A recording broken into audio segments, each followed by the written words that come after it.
Teenagers falling in love? That is so 40 years ago. Now I just want to see them rallying against the status quo. Hi, I'm LadyJenevia, your resident Grease 2 stan. Please excuse my voice sounding off. I caught a cold over the weekend, and it is a cold. I took a test. It's cold. Grease: Rise of the Pink Ladies is a new series coming to Paramount Plus, premiering on April 6th. At the time of recording this video, it was yesterday that I did the virtual press junket for the show, and I've actually just received the footage, so I was watching all of them back, and I'm really excited to share those videos on my channel. I have also seen press screeners of the first 5 episodes, and I want to share some of my thoughts. The T-bones! Birds!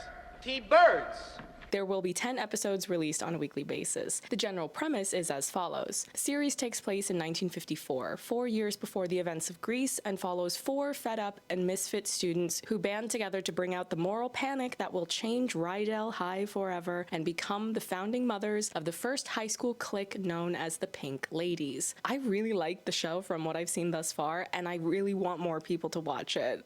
Even if I haven't seen episodes 6 through 10 yet, I want a season 2. And I will elaborate a bit more on that point later. First, though, I need to introduce the characters because there are quite a few of them. I'm not going to give away any major spoilers, but I will give a mild spoiler warning just because I want to be able to provide enough information so that you can get a sense of the starting point for each of these characters. I won't say too many details about everything that will happen to them after that I've already seen. First up, though, the 4 Pink Ladies themselves. We have Jane. She's the one with the glasses. She is half Italian, half Puerto Rican. She is somewhat newer to Rydell High. Her family moved to the area from New York City. She is very into academics. She has large ambitions for what she wants to do after high school, and the series opens with her dating Buddy. I mean that quite literally because the first episode opens with the two of them in a car together. Necking. You gotta put your fingers in the holes. Olivia is the Pink Lady dealing with a bad reputation. Now, whether or not she deserves that reputation, well, you'll have to watch to find out the details. No, I can't leave my girl hanging like that. She does not deserve this bad reputation that she has. It involves a teacher, and I want him dead. When you're first getting introduced to the series and these characters, it's easy to think of Jane as the Sandy and Olivia as the Rizzo in a very loose, archetypal sense. But once you get deeper into the canon of this show, you will be able to think of them as characters in their own right. Olivia is Mexican, and she has a brother, Richie, who is the leader of the T-Birds. The next Pink Lady is Nancy. She is Japanese, and she is my favorite. That is not because both of us are Japanese, though admittedly it was incredibly fun for me to see someone Japanese in a Grease series. But the reason why she is my favorite is because Nancy has the self-confidence and acerbic wit of a middle-aged woman. All these other teenage characters are dealing with the usual insecurities, vulnerabilities, and struggles that you would expect of not only characters in a work of fiction, but especially teenage ones. But no one believes in Nancy more than Nancy. And Nancy doesn't need to be validated by anyone at Rydell High, and that energy is just so refreshing. Really, I could have made a video that was just me hyping up Nancy because she is that much fun to watch. Nancy is very into fashion. She wants to be a fashion designer, and I love her. I love her parents, and if anyone tries to do anything bad to Nancy, well, I mean, I could issue some threats, but really, I don't think I need to because I'm pretty sure that Nancy could drop kick them and she would not need my help whatsoever. I'm sorry, I'm trying not to picture it. The final Pink Lady is Cynthia. I want to communicate something that was repeatedly emphasized to all of the reporters who attended the show's junket, which is that Cynthia's pronouns are she, her, and the actor who portrays Cynthia, Ari, their pronouns are they, them. Now, if you're going to be rude about that, I'm not going to debate this with you. Let the door hit you on the way out, off you go, and that's all there is to it. Cynthia is a tomboy, and when we meet her, she isn't hanging out yet with the other girls who all form the Pink Ladies together. Instead, she is hanging out with the T-Birds, and she wants to be part of their gang. She's pretty outgoing and rambunctious, and I know that I said I wasn't going to spoil much beyond the first episode, but since Ari stated this on the junket, and the junket interviews are not embargoed, I will just just share that Cynthia is eventually revealed to be queer. She doesn't have an explicit label given on the show from what I've seen thus far, but Ari talked about Cynthia's material and used the word queer as a descriptor, which makes sense as an umbrella term anyway. A few other characters to introduce, especially since at the very least I want to make sure I cover the people who were on the junket that I did. We have Hazel, who is a very shy, timid, new student at Rydell. She doesn't actually get introduced until episode 3. She's very smart and is just trying to find her way as the new kid. We have Wally, who is a popular jock on the football team with Buddy, whom I already mentioned earlier as dating Jane in the show's opening. Being that Wally is popular, he starts the show at a place of having a propensity for conformity. I suppose I should also introduce Buddy a bit. Buddy needs to grow a spine. He listens too much to his father and doesn't challenge the status quo, even when it's harmful to people. You're not a good guy just because you know something's wrong in your mind if you're just going to stand there with that look on your face doing absolutely nothing about it. And all I get back is that fucking face on your face! We also have Susan, who is Buddy's ex-girlfriend. Naturally, she is another popular person, and she's a bit of a mean girl. There are a number of other characters that are students at the school, not all of whom I'm going to name either because of time or because I don't remember their names off the top of my head, but I do know that one of them is named Gil because he is a member of the T-Birds who was also on the show's junket, and the main thing we know about him so far is that he has a big crush on Olivia, and that means he has great taste because we love Olivia. Finally, Jackie Hoffman, the actress who played Ma Cody in Glass Onion, she plays Assistant Principal McGee, which is terrific fun for me because I loved her in Glass Onion, and I also love the adult characters in the Grease films. Eve Arden portrayed Principal McGee in both Grease films and did an absolutely fabulous job. Do you smell something burning? I am very interested to see what sort of arc is planned for this character to go from assistant principal to principal. Let's see the career advancement arc. One of the many reasons why I don't like Grease 1 as much as Grease 2 is because in the movie they force Danny and Sandy onto my screen and neglect a lot of the other characters in the ensemble in both the writing and the runtime. Grease 2, however, lets its entire ensemble shine. Being that Grease Rise of the Pink Ladies is a television series, they really take advantage of that medium and they're able to flesh out a lot more of their characters, and they have any number of subplots weaving in and out of one another, so you feel like you have a more complete picture of the students at the school and the dynamics that they have with one another. Naturally, some characters do get more focus than others, but there are still little bits sprinkled in throughout so you can get those glimpses into who some of these other students are. One of the things I found interesting about this series was its approach to romance.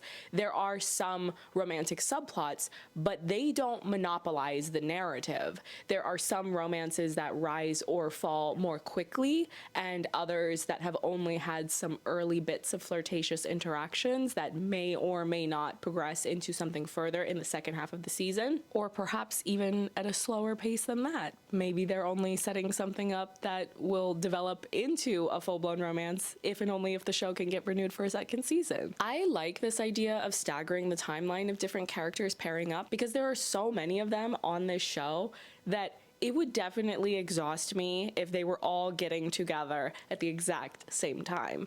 It's better to have different energies, personalities, and pacing. Variety is the spice of life. What I appreciated more, though, was that even though the Grease films are largely driven by trying to get your main characters coupled up with one another, this Grease series is heavily imbued with a spirit of rebellion. It's about teenagers learning to challenge the status quo. It's not rebellion simply for the sake of rebellion. It's about these characters seeing or experiencing something that is wrong and making the decision to stand up against that thing. And that makes for a much more interesting driving force for this long-form storytelling in the television medium. If you had to fill 10 episodes with a bunch of teenagers just trying trying to couple up with one another, I would have probably thrown something at my screen. I would have gotten irritated and perhaps tapped out midway through. But of course, it wouldn't be a Grease show without a song and dance. I will admit that in general, it took me a little bit to get adjusted into this new Grease series. When the show first started, it felt like I had been dropped into something unknown, where my equilibrium was off because I didn't know who I was going to see, how this universe was going to operate. And when the music first started, it took a little bit for my ears to adjust because I'm used to hearing the songs from the Grease films that have been recorded in a completely different time. So those studio versions are going to have a sound that results from the equipment that would have been used at those moments in time. They aren't trying to recreate that part of the Grease sound, but Justin Tranter, the show's executive music producer and co-songwriter, said that the aim was to do a modern take on 1950s music. I think the songs work especially well when there's more energy, tempo, or both. The bigger and more in your face the song, the better impression I have, because that means the dance numbers will match the song in scale and spectacle. I grew up loving watching multiple MGM musicals from the golden age of Hollywood musicals, and one of the things that those films had going for them was that they had a budget. Those were the tentpole movies of that time, so you could have these giant sets, gorgeous costumes, the colors were more vibrant because everything was shot on Technicolor. The dance numbers on this show are proof that there has been a good amount of money given to the show's budget, because when you see how much there is going on with the sets, the different camera angles, the sheer number of bodies dancing, you have to respect how hard choreographer Jamal Sims and these dancing performers are working to bring these numbers to life. In general, though, I need to emphasize that at this point in time, having seen the first episodes and having done the show's press junket, I'm invested now. I want to see what happens in the second half of the season. I'm going to get into mild plot spoilers now, so proceed at your own discretion, but the largest central storyline so far has been a student election for class president. The two opposing candidates are Jane and Buddy. I know, we're all gagged because I just said they were hooking up in the show's opening. But even if you thought that it wouldn't be interesting to watch two teenagers getting involved in student politics, it's not just about that, because there are these larger ideological conflicts intertwined with the race itself and the strategies of the respective campaigns. You get some interesting explorations of identity for a number of characters, finding or losing confidence, dealing with the opinions and words of others, facing off against authority, and when authority is wrong, finding that fire to fight back against it. The little bit of marketing that I've seen of the show hasn't given much away about the story itself. You see the characters walking around, you see the jackets, you hear the show's cover of Frankie Valli's Grease, and that's about it. So clearly they're trying to just pull you in based on the idea that you already like at least one installment of the Grease franchise, be it the stage musical or the first or second film, or all of the above. Or perhaps you're just generally a fan of musical media. I think the show has far more substance going on and a hell of a lot of potential than what you are being shown in these small glimpses that are put out to the masses. The fact that the main characters of the show are already in high school and it's a prequel, I like that there's a built-in expiration date. You cannot keep this thing running as a cash cow simply for the sake of it, because eventually your characters will graduate and you would also catch up to the story of the first Grease film. I think that having a show that encourages the youth to find their inner fire so they can rally against the immoral, unjust authority of the older generations is a great thing to put out. It's very timely as well. There are so many great characters, and because there are so many with different stories and experiences, there is someone for everyone in the audience. Me, as a Japanese Grease fan who loves funny, unapologetic middle-aged women, Nancy as a character was tailor-made for me. I've hyped up Olivia already. Everyone who ever says a bad word about her, you are getting thrown in the dumpster where you belong. Cynthia is a chaotic, disruptive disaster, and that's why I'm rooting for her.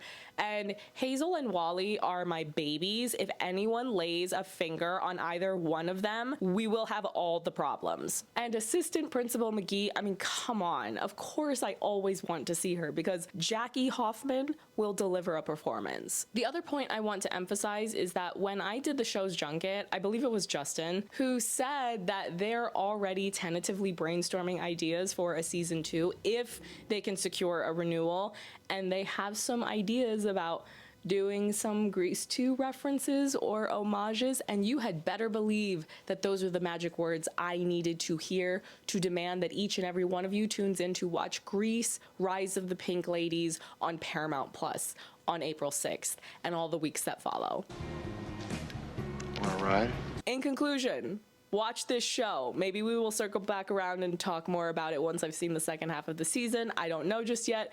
And for those of you who keep asking me to do a Grease 2 video, I do want to make one, but the problem is that when I love a film that much, I need to take a very long time to work on it because I cannot go halfway on movies that are that high up in my esteem. I stopped uploading for a month just so that I could make my video essay on Baz Luhrmann's Elvis. I don't know when I would find time to work on a Grease 2 video essay project, especially when I still haven't done an introductory video summarizing my many issues with Grease 1, which are important to share so that people can understand why I'm so insistent that people are wrong when they say that it's better than the sequel. Wrong.